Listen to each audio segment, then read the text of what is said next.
सत श्री अकाल। आपका स्वागत है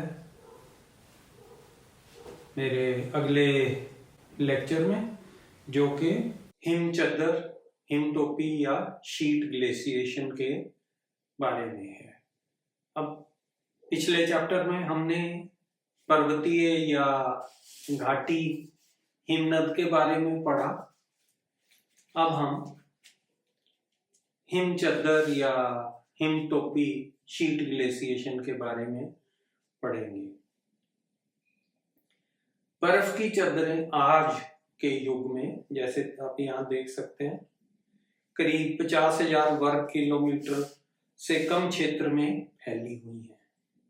ये मुख्य रूप से ध्रुवीय और उपध्रुवीय क्षेत्रों में पाई जाती हैं, पोलर और सब पोलर रीजन्स में, ग्रीनलैंड में, अलास्का में और साइबेरिया के उत्तरी भागों में, और जो द्वीप हैं आर्कटिक ओशन के, आर्कटिक महासागर के, या फिर एंटार्क्टिका में पाई जाती हैं।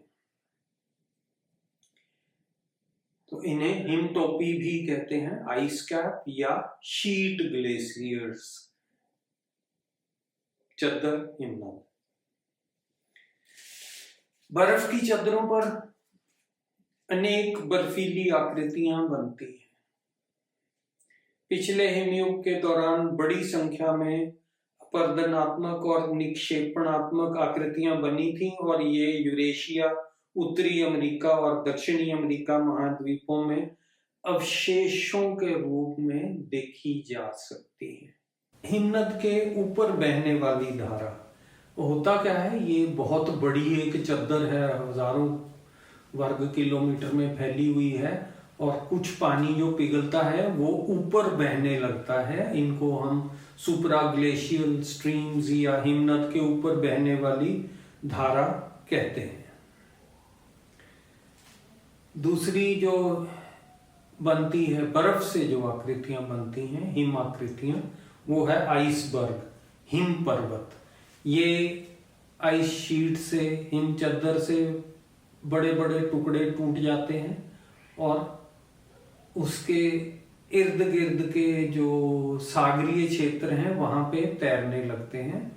आपने फिजिक्स में सबने पढ़ा होगा कि जो बर्फ की घनता है वो 0.9 ग्राम्स पर क्यूबिक सेंटीमीटर होती है, जो कि पानी से थोड़ी सी कम है, इसीलिए बर्फ पानी के ऊपर तैरती है। और सिर्फ एक हिस्सा बर्फ का पानी के ऊपर होता है और 8 से 9 भाग जो होते हैं वो पानी के नीचे होते हैं। आइसबर्ग, आपने ये देखिए, ये एक बर्फ का पर्वत है जो पानी में तैर रहा है, और ये किसी हिम चद्दर से टूट के आया है, और इसका करीब 8 से 9 गुना भाग पानी के नीचे है। टाइटैनिक, वो समुद्री जहाज जिसे मालिकों ने कहा था कि ये कभी डूब नहीं सकता, और वो एक हिम पर्वत या आइसबर्ग से टकरा के डूब गया था पहली ही अपनी वॉयाज में, पहली ही अपनी जर्नी में।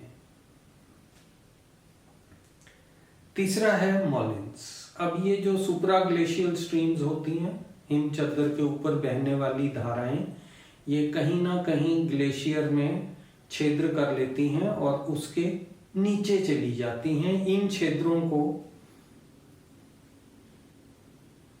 मॉलिन्स कहा जाता है, और ये सरफेस वाला जो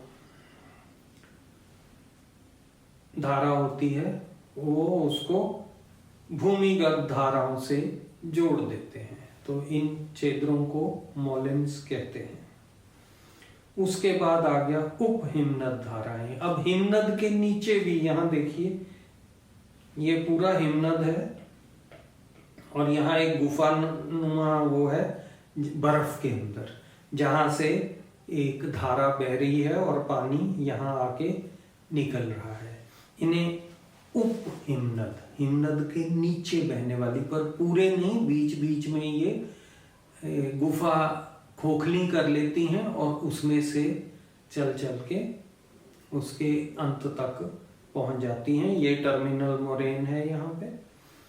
तो ये ग्लेशियर के तल पर बर्फ की गुफाएं बन जाती हैं इस तरह से, और ये गुफाएं उप हिमनद धाराओं ने बनाई होती हैं। इनको सब ग्लेशियल केव्स भी कहते हैं। अब हम बात करते हैं अपरदनात्मक स्थल रूपों की, लेकिन अगेन एक घाटी ग्लेशियर की तरह ये आपको कब दिखेंगे, जब वहां से जो हिम चद्दर है वो पिघल जाएगी। ड्रमलिन, ये देखिए जैसे कि अंडे पड़े होते हैं। अब ग्लेशियर ऐसे, जो हिम चद्दर है वो ऐसे चली होगी और उसके नीचे ये अंडे नुमा स्थल रूप को ड्रमलिन कहते हैं। रोशमटोने या भेड़ पीठ शैलें, जैसे भेड़ बैठी होती है, तो ये हिम चद्दर ऐसे चल रही है। इधर से तो उसने एक बिल्कुल जेंटल और साफ एक ढाल बनाई, लेकिन क्योंकि वो इजीली मुड़ नहीं सकती है तो ऐसे करके मुड़ी, और यहां से जो तोड़ फोड़ करके गई वो सामान्य नहीं है, वो टेढ़ी मेढ़ी है। तो और प्लस वेट के कारण वो एकदम नीचे गिरी, तो एक साइड पे तीव्र ढाल बनती है, इधर जेंटल। ये वाली ढाल क्योंकि वो घसरण के कारण उसको प्लेन बनाती है, और दूसरी साइड पे प्लकिंग के कारण उसको उबड़ खाबड़ बनाती है। ये देखिए इस दिशा से आया हिमचद्दर, और जैसे इधर को गई यहां से एकदम एक तीव्र ढाल और टूटे फूटे पत्थर यहाँ छोड़ के आगे चली गई। लेकिन अगर हम साइड से देखते हैं तो उसका आकार बिल्कुल खेत में बैठी भेड़ जैसा दिखता है। एक और आकार बनाती हैं जिसको कहते हैं श्रृंग और पूंछ, क्रैग एंड टेल। श्रृंग आपको बताया था मैंने, पिरामिड टाइप या सींग टाइप। अब ये क्या है, यहाँ पे एक समतल मैदान है, लेकिन उस समतल मैदान में एक बहुत ठोस और सख्त चट्टान ऐसे वर्टिकली पड़ी हुई है। अब यहाँ से ग्लेशियर आया और इसको टकरा के ऊपर चला गया। यहां से तो उसने अपना अपर्दन किया, जो सॉफ्ट चट्टान थी जो या मिट्टी थी उसको तो वो उठा के ले गया, लेकिन यहां से इसने उसका रुख मोड़ दिया और दूसरी साइड वो इसी लेवल पे चला गया, तो यहां से उसने अपर्दन कम किया।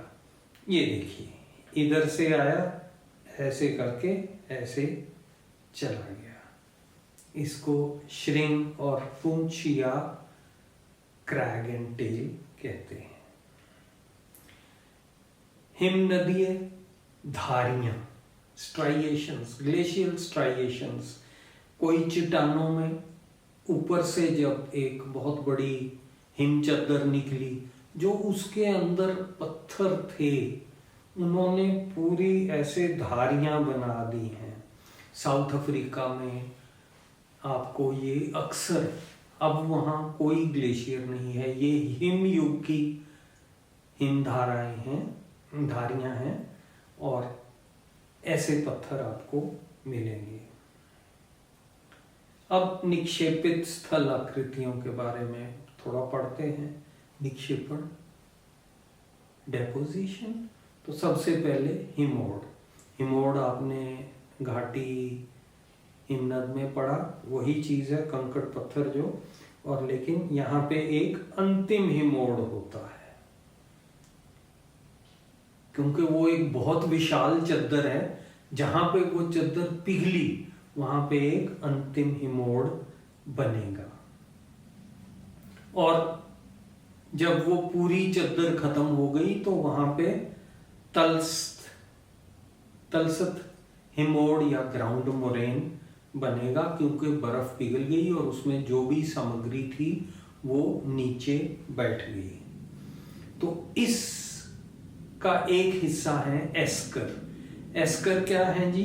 ये एक बहुत लंबे कटक हैं जो सिनुअस होते हैं, सांप नुमा ऐसे ऐसे जो, और ये तलछट जो उपहिमनद धाराएं हैं वहां पे जो सामान इकट्ठा होता है, जब वो पूरी चद्दर पिघल गई, जो सामग्री इकट्ठी हुई थी उसकी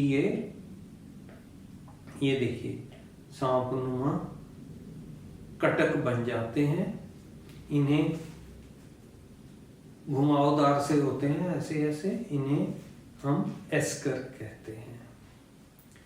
और एक बहुत बड़ी इंटरेस्टिंग फीचर जो शीट ग्लेशिएशन का है, जो हिम चद्दरों का है, वो है अनियमितताएं, इरेटिक्स।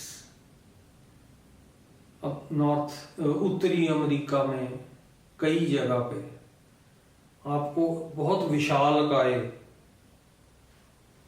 पत्थर, चट्टाने मिलेंगी, बहुत विशालकाय। आप देख सकते हो यहाँ पे, ये पेड़ों को देखो और इसके आकार को देखो, इतने बड़े बड़े पत्थर। और ये चट्टान कई 100 किलोमीटर दूर जो स्थित पहाड़ हैं उनका हिस्सा है। अब जब ये हिम चद्दर चली, वो इतनी शक्तिशाली, आपको मैंने बताया था कि बर्फ जो है वो अपर्दन और परिवहन का सबसे शक्तिशाली कारक है, तो वहां से तोड़ के और इन बड़े बड़े विशालकाय पत्थरों को ले आई, और जहां पे वो पिघली ये पत्थर वहीं रह गए। तो ये अनोमलीज हैं, ये इरेटिक्स हैं, ये अनियमितताएं हैं, ये नियमित नहीं है, ये कहीं और से आया लेकिन यहाँ पे वो छोड़ के चला गया। तो ये भी एक उसका एविडेंस है, ये उसका सबूत है कि ये विशालकाय हिम चद्दरें बड़े बड़े पत्थरों को उठा के लाई और यहाँ पे छोड़, जब वो पिघली तो यहाँ पे छोड़ के चली गई। इस चैप्टर के बाद अब हिमनद का जो आपका पूरा विश्लेषण है वो समाप्त होता है। इसकी भी मैं डिस्क्रिप्शन में लिंक डाल दूंगा नोट्स का। आशा करता हूँ आपका दिन शुभ होगा। God bless you.